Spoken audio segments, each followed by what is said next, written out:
Alright, hello everyone. Today we'll be talking about ace horses as well as some sample builds. I'll basically be showing you guys mostly guidelines on what are the things to go and pick in order to make a very good deck for your horse, and how you want to make most of your horses will be a bit more easier for you guys to understand. Right, so for the lower part of today's video, we'll be talking about Nishino Flower. Nishino Flower is a important horse to talk about because we only recently talked about Seiyun Sky, because Seiyun Sky and Nishino Flower are very closely related because they are essentially husband and wife in a way. But this is not really a thing in the horse world. In the horse world, the mare usually gets passed around between a lot of very powerful horses, hoping that the lineage can pass on through that mare, right? For example, McQueen is basically her granddaughters, right, that were basically able to breed with Stay Gold and make Orphe, Gold Ship, Dream Journey, and so on and so forth. Right? For this case, Nishino Flower is similar to McQueen's granddaughters, where she meets with Brian's Time, meets with Seiyun Sky, Taiki Shuttle, Agnes Tachyon as well, and then Sunday Silence as well. Yep, so they mated Nishino Flower around because Nishino was a very strong horse, right? A very strong horse. If you look at the record, 16 races, 7 wins, 1 second place, 3 third places, and 5 other positions. It's a pretty damn solid horse that also won G1s, right? Earnings of 469 million yen, right, which is about 3 million USD. This horse performed so well that she was highly desirable as a mare, and so she was basically paid also to basically be the dam to a lot of the other horses later on.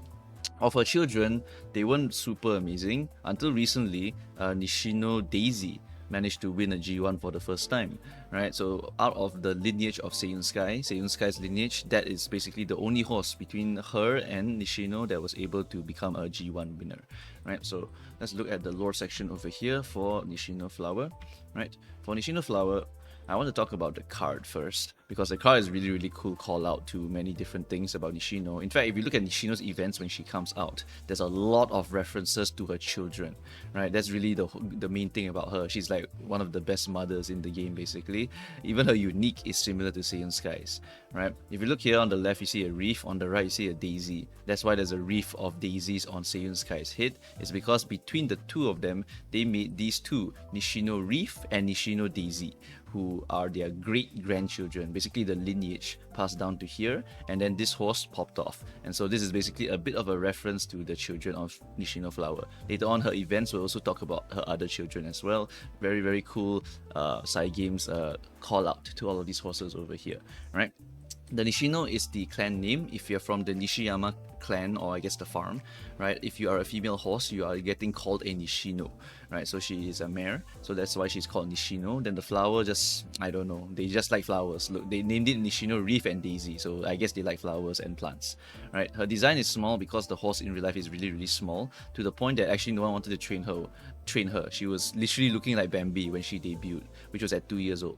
Right? Nishino interacts with Taiki, Agnes, and Seiyun inside of her global release events later on, you'll see, right? Because she mated with every single one of them, right? Also mated with Sunday Silence, also mated with Brian's Time, the lineage of the Stay Gold, grandfather of the Gold Clan, and also this one is the lineage of Mayano Top Gun and Narita Brian, right? In the end, Daisy was the one that won the G1, so she's technically the first descendant of Seiyuns to finally win a G1. So W for the Seiyun lineage, buried beside Seiyun Sky's grave. That is very cute, I think, in real life. They put Nishino Flower right next to Seiyun Sky out of all of the other horses, which I think is very nice, right? She had a bad temper in real life, which is very normal, I think, for side games. Side games like to take the real life horse's temper and then change it to suit their narrative in a way, right? Haru Rara in real life was a timid horse, not a cheerful horse. So when she comes into the game, she's super cheerful, because that's how side games wants to advertise the horse in a way, to make them a bit more appeal to most of the audience, right? Which I think is okay. It's just creative license, right? Her performance helped to prevent the Nishiyama farm from going bankrupt, which was another case of a horse saving a place from going bankrupt, right? Her popularity made her mate with a lot of horses, and the most notable thing that I found from her is that she actually managed to beat Sakura Bakushino in a sprint. in the 1992 Sprinter Stakes. If you don't know how OP Bakushino is, he basically is the sprinter horse, right? He later on proceeded to win the next two, and they're all G1s. So this is literally a sprinter horse, right? Bakushin is a very, very powerful horse, and Nishino, the fact that she can win Bakushin in one sprint is pretty insane, right? So yeah, pretty insane feat by Nishino Flower managing to beat Bakushin. By the way, she is a mare, and Bakushin is a male horse. So that's also another a genetics thing, I guess, that she managed to actually beat a male horse. Very, very hard because they are built differently, right? So yeah, that's pretty much pretty insane for Nishino Flower, right? So next we are going to go on to the cancer guide over here. We're going to talk about the decks, and we're going to talk about the actual horses over here, right? For the decks here, you can see these cards over here. We separated now into whale decks and also budget decks. The word sample here is very, very important. If you do not have these cards at max limit break, consider other cards, right? I cannot give you like 1 LB versus 2 LB versus 3 LB. That one you can go and Google the UMA tier list, can go and Google the card score spreadsheet, right? Using these sheets or the UMA tier list, you can kind of figure out which one's better for you. If you want to manually do it, you can just go to the Game Dora, put in the 2 different cards, like maybe Mejiro Dobo 4 LB is a free card, so just get it for free, right? Then you compare it to 1 LB Matikane Fuku. Is this enough for you to consider it better? It probably is, because higher specialty priority, higher friendship bonus. But what if it's max limit break Matikane, 32, 35, looks pretty damn good as a stat stick. So maybe you want the stat stick over this one, then you have to go and check the skills, blah blah blah. Then after that you go and decide for yourself. Otherwise, the reasonings for a lot of these cards is actually quite simple. They just have very, very good skills, right? I only really will talk about a few of them. Kita-san, do I need to talk about her? Like, really not really, right? Like, Sweep Tosho, do you need to talk about her? Also not really. If you don't have Sweep Tosho, then swap in something else. King Halo, Aishin Flash, whatever the hell you have, just throw inside only, right? Then the power card that we talk about here, in particular, is going to be this one, which is Daitaku Helios. Just a very, very solid card, right? Specialty priority of 70, friendship bonus of 20. So at first you look at this is like, this is okay, just very high specialty priority, but it's the skills that we're really looking at. The skills are really, really good. You can get ramp up, mile corners, slipstream, and also speed eater. Anyone behind you when you're in the lead mid race will get their speed debuffed, and you also increase your own speed. It's a very, very good skill, and so we really highly value this Daitaku Helios card here. It's a very, very solid card, right? And then you also can get energy over here, can get some power, can get some speed, can get some power, can get some speed, get some power again, and also get some speed, some power, right? It's just very, very decent events also. It's just a all-around solid ass card. By the way, do you know that Daitaku Helios also fought Bakushin in real life? She got her ass beat though by Bakushin, from what I remember, which is pretty funny. But Helios did beat Bakushin at some point. I just don't remember which race it was. But Bakushin did beat them in multiple G1 races, right? So anyway, this is basically why we want Daitaku, because we can get some pretty damn good stats from her. We can get some pretty damn good skills from her, so we don't want to swap her in. What about Hishi Amazon? Hishi Amazon is probably one of the best power cards as a stat stick in the game, right? If you look at Hishi Amazon, it is 43 friendship bonus. That is insane, okay, for a SR card, right? For reference, let's look at some others. This is 20, right? About Digital 32, Bourbon 43 also. Oh, another monster. But this one is power and this one is stamina. So Hishi can help to bump up your stamina to hit that 601 stamina requirement a bit easier. And Hishi also comes with 10 race bonus, right? But what does Bourbon have? Bourbon is also a very good card. Why? Because Bourbon also gives you front runner, early lead. Okay, early lead is it's accumulate time 5 and it's acceleration, so it's not that good, but the other two is really, really good. These two are really, really good, and you can also get this one from event, and you can also get this one from event. So that is actually just overall lots of good stuff from this one, right? Just lots and lots of good stuff, and you can guarantee the straightaways just by getting the event. So this is a very, very strong card as well. So as you can see, 43, right, is a bit of the magic number here. If your power card doesn't hit that level, it's actually going to be significantly worse than some of these cards that can hit that power level. But the thing is that these cards hit it and give you decent skills as well. Like if you want to do an end closer build for maybe gambling decision, you can get straight away spurt from this and end closer straight away. So yeah, these are very, very good power cards, and the access to these skills on the actual power card makes these cards highly desirable in your decks, even for the budget deck. In the whale deck, we even include these two as options because they are just that good, as a budget card or as a MLB option in case you don't have like Seiyun Sky at a decent usable level, right? So yeah, that's why these two power cards are here. We still highly recommend them. That's why Fuku is here, because Fuku is quite a bit of quite a bit of intelligence gain, right? You can get 32 friendship bonus at 4 LB with 35 priority, right? It's just really nice to have this. And also you can get 40 bond, and the skills is nothing really to talk about really. We are just here to really use this as a friendship bonus card, right? Dober is fine also. 30 friendship bonus is also quite okay, right? So as long as you know why you're swapping these cards in, that's why you can go and swap whatever cards you want in. Why we put Vodka? Because we want to get Updrafters or Slick Search, right? That's one of the options. You can also inherit from Vodka, because Vodka can pass down the skills as a White Spark also, up to you, right? These are just all the different options here. It's very flexible. Feel free to swap if you do not have the cards, right? But I want to let you guys know the most important thing here, which is the format, right? 3 speed, 2 power, and 1 wit. That's generally going to be my recommendations due to the power of this Daitaku Helios card, giving you access to some very good mild skills for this CM, right? So this is going to be the recommendation. The stamina cards are not necessary. This is not a medium, this is not a long. We probably don't want to get any stamina cards if possible. Most of your stamina should come from clicking power, or should come from raw clicking the stamina if you need a little bit of the bump, and mostly from inheriting the stamina, right? That's where most of your stamina should be coming from. So you should look for your stamina sparks, full inherited, click the power button, slap in a Hishi if you need more stamina, and kablam, 601 stamina is most likely easily hit with that kind of combo, right? Just make sure you remember to click that power button quite a bit, because you do need quite a bit of stamina, and also you still want a lot of power. So this is the way we're going to try to get that stamina as high as possible. We do not always need to hit 601. It's just a suggested amount, so you can get a threshold for increased speed. If you can hit it, go ahead. If you cannot hit it in that run, it's not going to kill you. Just make sure you have sufficient guts to compensate for the lesser stamina, or if you have more stamina, then you can go for lesser guts also. Same logic, right? Just make sure you have enough stamina to live and you will be fine, right? This CM is not debuff heavy, unless you see like some people advertise Nice Natures for some reason. But I'm telling you, Nice Natures debuffs don't really work that hard on this CM, because there's only gaze, and yeah, that's basically it, right? That's basically it. Okay, so that's pretty much the logic here for all of these cards here. And then we go on to the whale deck, right? The whale deck, you might look at this Bakushin and you're like, wait a minute, the budget deck and the whale deck suggest Muteki. Why? It's because the Bakushin deck, I mean, does not require speed at all. The speed is purely to clear Ura.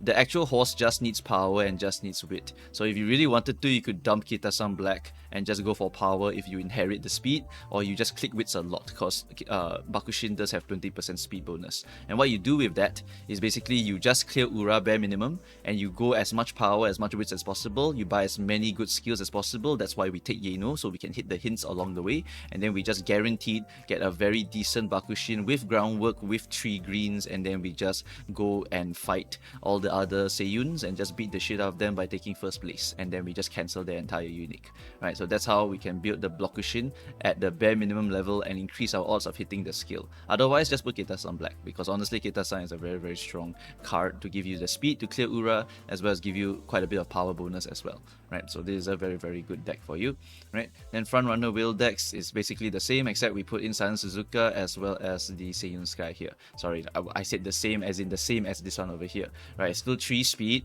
and sometimes 2 power or 1 wit. You just take the best output possible, but here you take Suzuka and Seiyun. Why? Because they have very good front runner skills. Bourbon is still a viable option if you want to get the front runner skills and still have a insane 43 friendship bonus power card, right? Up to you. For this one, either you can go 1-1, you can even go for like 1 stamina, 2 wit, and then go for 0 power plus full inherit power. Also can, right?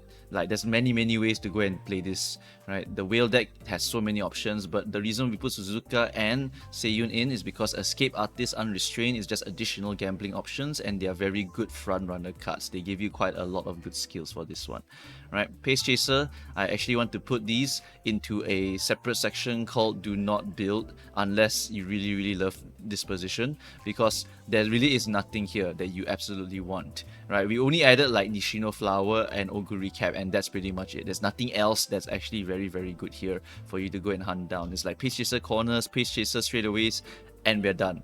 There isn't much else for a Pace Chaser to try and get them a win in this CM, unless you happen to be Kuren-chan, or you happen to be what's the other one besides Kuren? It's El Condor Pasa. That's pretty much it, right? Only those two have specific ways to try and make themselves win, right? Yeah, maybe I'll make a video talking about Kuren. Kuren is very special because Kuren is a front runner that doesn't want to be first. She wants to be second, then after that becomes first place. Very, very weird horse, right? After that we have the Backliner Whale deck. Backliner Whale deck, there's so many options, honestly, right? You basically just go full stat stick, hunt for straightaway spurt, go the triple speed, 2 power, 1 wits combo as per usual. Then it's up to you which power card you want at this point, because you could hunt for this one because there's some good skills regardless, mile corners, you know, or you can go for this one, get all the other mile stuff, go for this one and get I can't remember, it's like mile something. I remember she gives something related to that, so you can go and hunt that, right? But basically these are all the possible options you want. Can be stat sticks, can be skill sticks, whatever the hell you want, just throw it inside. You do not need to go and get these decks. These decks are perfectly functional if you have them at decent limit break already, right? I'm personally going to be using these decks on the middle here because I just don't have the Kita-san Black, so I can't really afford to really stretch myself, right? So you just follow the sample budget decks. If you have upgraded cards, stronger cards than these, just replace, right? As long as you know what you're doing, you're pretty much good to go here. But if you just generically copy paste without knowing, you will still be fine, in my opinion, right? Moving on, we have the sample ace horses here. Very important. Rather than using these as must-hit thresholds, these are more like suggestions, more like options, more like recommendations to try to prioritize, right? I want you to see the ratios that I'm putting my stats at, and then I want you to follow those ratios, right? You must understand stamina is the most important to clear the race. Get bare minimum stamina is okay, because unlikely that we will get stamina debuffers in this CM. It's not a medium. Medium is hell, because medium is where all the debuffers work, right? So we have to be very careful of mediums. But Mal, not really. Mal, the stamina requirement is not even that high, so we will be totally fine. In which case, just hit bare minimum stamina. After that, focus on your power. Focus on hitting the guts threshold for speed. Focus on hitting the speed at maximum. Focus on hitting the wits at as high as possible as well, right? Let's just look at some of the ace horses first to understand the actual ratios we're looking for. As per usual, max speed, hit the minimum stamina requirement. The guts is significantly increased, so even if they debuff you, you will be fine. Then you have a lot of power and a decent amount of wit, right? We don't need to get 600 wit. It's just suggested to get as much wit as possible if you can, but don't sacrifice the power to get the wit, right? It's not super significant, but it is still wanted. Why? Because wits affects your front runner positioning. Wits also affects your skill activation. So these two things for the front runner is very, very important, and so you do want high wits, but you also don't want to sacrifice power, because power is very important. It affects your acceleration, your blocking, blah blah blah. And there's also hills. When you go up a hill, power is also very important. So you want power also, quite a lot of power as well. So this is a stat ratio that I want you to look at. Minimum stamina, maximize speed, get as much power as possible, make sure guts is above 300-ish for the speed bonus, or if it's lesser, then make sure you have enough stamina to clear the CM anyway, and then your wits you just aim for as high as possible. If not so high, no problem, right? It's not going to kill you, it's just going to be less likely only, it's lower odds only, right? It still is possible for you to still beat the odds and go and win anyway, right? This is just all RNG manipulation for outside, right? And then you look at this horse and you're like, holy shit, this is a monster horse. No, I edited the S on it. Why did I edit the S on it? Because I want you guys to know you should still prioritize your Mile S. Don't accept Turf S and Mile A if you can. Alright, there's still time, so I don't want people to be coping for the Mile A yet. You can get higher if you want. But is it required? No, this horse is actually quite monstrous already, right? Look at the stat lines. You think people can hit these stat lines normally? I think most people cannot hit these stat lines normally. You have 3 green skills also and groundwork as well, right? No Mile S, we can meme and say that it's glue, but actually this is already strong enough to get you into a very, very high position already. Guaranteed go into A finals with this horse already, right? Very, very powerful option for you to bring to your CM for sure. Even if she doesn't win, she will always be a viable option to win, because the other guy, maybe he only has 2 greens, 1 concentration. If he has something like that, he doesn't activate concentration, oh, it's your turn to win, right? Many different conditions things can happen for you to go and win that CM, right? Then we have the blockers. The blockers are opposite, more like debuffers, right? You see the ratios, 1200 wits, maximize the wits as much as possible for position keeping and activation of skills. We want to make sure we activate as many speed skills as possible so we can get first place and block people from activating Seiyun Sky unique. We want power so we can go and fight them for the first position and get the acceleration as per usual. We also want stamina to survive the track. If we can get 301, 601, it will be nice, but not required. It's just very, very nice to get it. And then the speed is just as much speed as possible to win Ura. Only Ura. We need to win the race. We just need to win URA so we can go and get as much skill point and stats as possible to increase our odds of beating the other horses in the actual CM, right? So that is why speed is still increased a bit so you can still clear the Ura, alright? We don't actually need speed to be this high. You can actually just buy the skills along the way and help you win the races along the way. Up to you, right? We just need the speed just to clear URA stuff.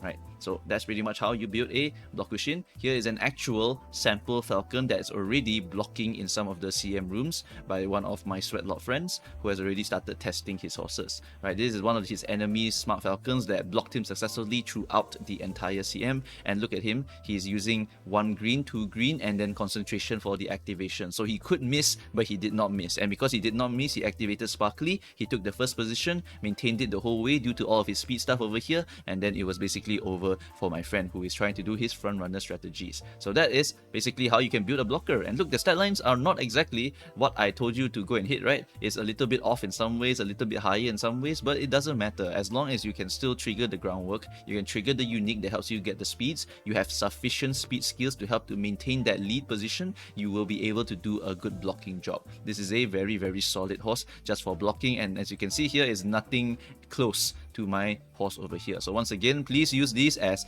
recommended thresholds, recommended things to go and get. Like, I'm not expecting you to buy all 15 skills or 20 skills over here, right? You see this? You just buy as many as you can. Like, there's some of this stuff over here missing over here, never mind, just miss only, right? You will still be able to win most of the other front runners because they will have lower wits than you, they may have lower power than you because you are very focused on this and this rather than speed, correct? So that is how I want you guys to build your blockers, right? These are just guidelines, not 100%ers, all right? If you just see this and copy paste and you say, oh, if you don't have this, you will lose. No, no, no, not true, right? Imagine how many people are burning out because of this. No, no, no. You shouldn't burn out for this thing. Just get as good as possible. You will be viable, right? Viable option. And remember, as long as the guy doesn't trigger and you trigger, even a goldfish can kill a whale. The Kayla incident, just remember that, all right? After that, we have the Grass Wonder over here, sample late surger. This is just gambling, right?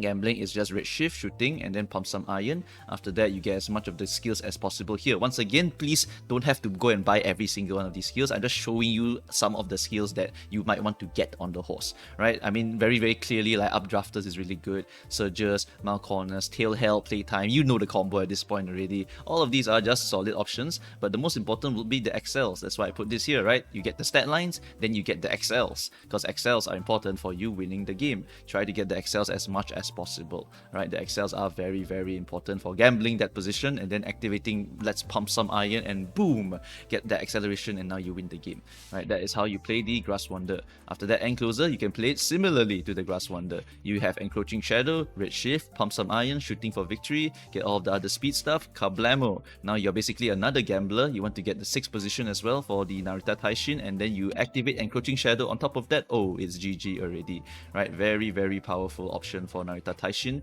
Whether the activation timing is good though, that one is basically up to RNG. Whether she gets blocked also is going to be up to RNG. However, in this CM in particular, because I don't have to worry about the stamina, I can focus more on the power. That is going to help me out with my Taishin getting his ass blocked every single time.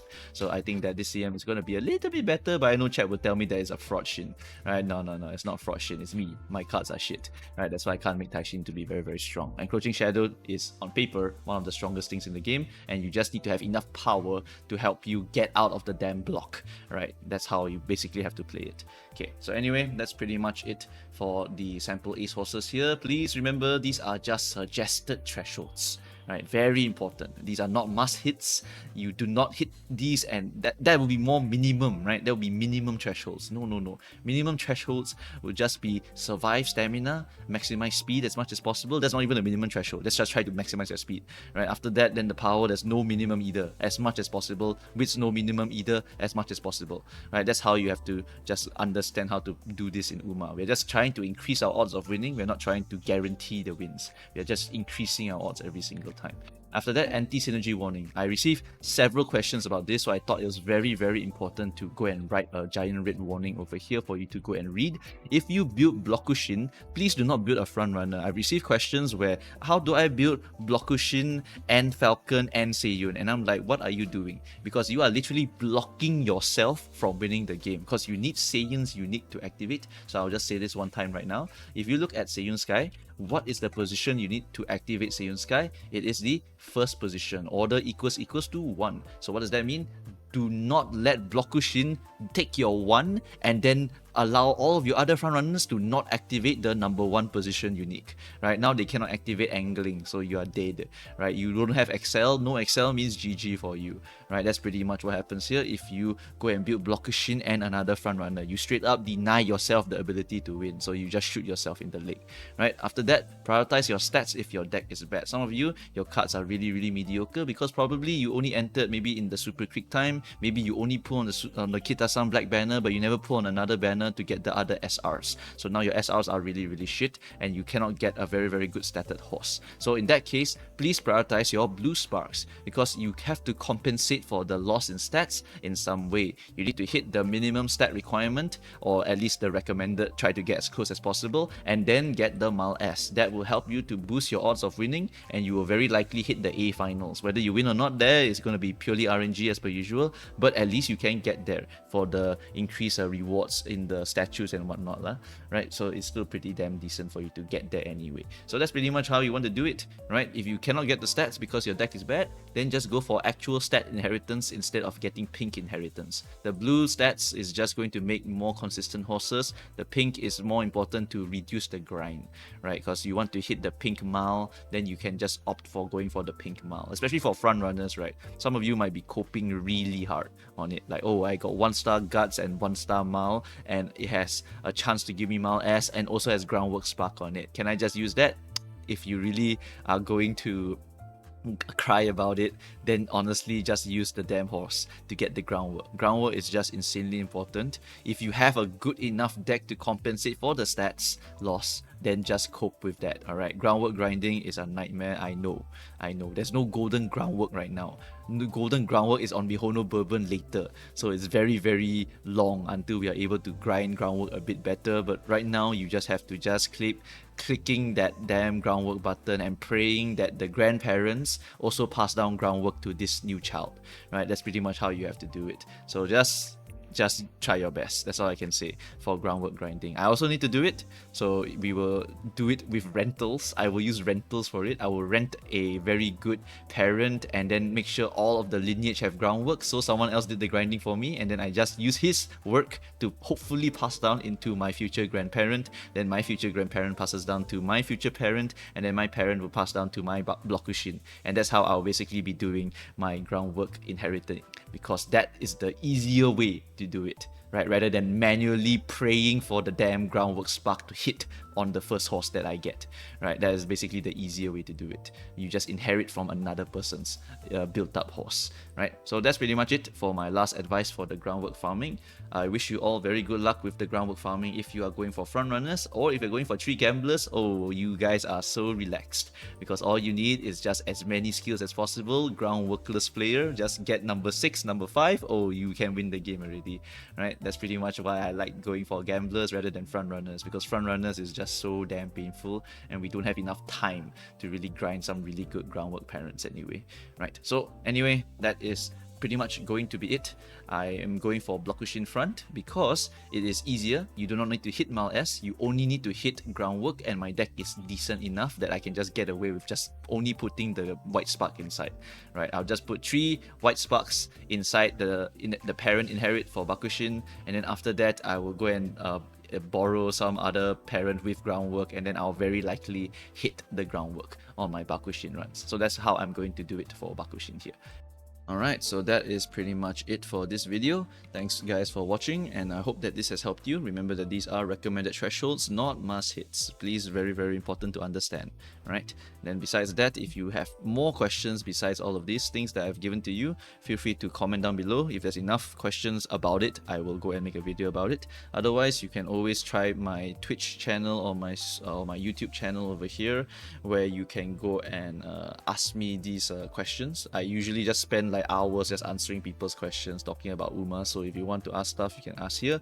Otherwise, there's always the Ko-fi option over here if you need to DM me for specific things. I've helped people with CMs, with parents, with waifu horses, anything, right? You can just ask me anything with the Ko-fi option over here, right? And then if you're asking about the Discord is coming, but it is not done yet. I'm asking some other people to help me with the Discord management and creation. So for that one, just give it a little bit longer, right? So that's pretty much it for this video. Thanks guys for watching. Thanks for the support, and I shall see you guys next time. Bye bye.